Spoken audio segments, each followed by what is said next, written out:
Benvenuti viaggiatori, io sono Fleur de Lis. Nel viaggio di oggi realizzeremo delle decorazioni utilizzando i cristalli per i lampadari. A fine video vi racconterò di come è nata l'ispirazione per questo meraviglioso progetto creativo.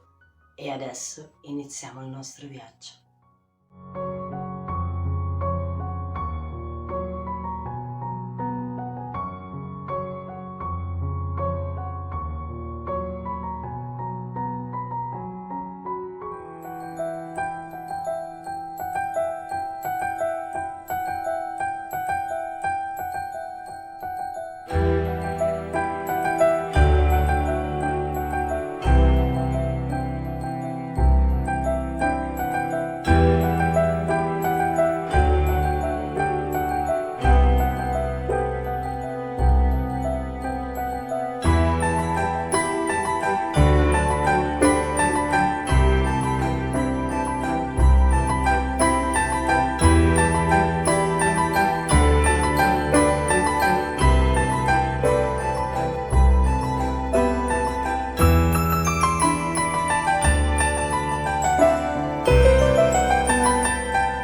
Eccoci giunti alla fine del nostro viaggio di oggi.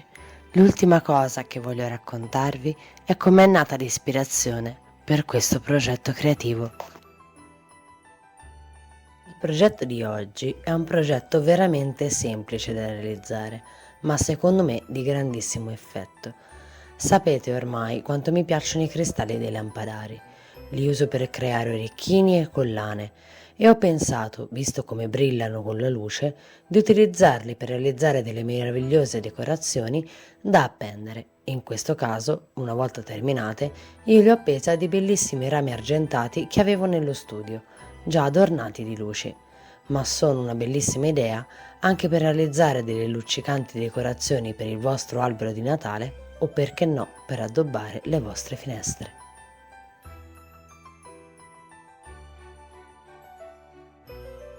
Spero che questo viaggio nella creatività vi sia piaciuto.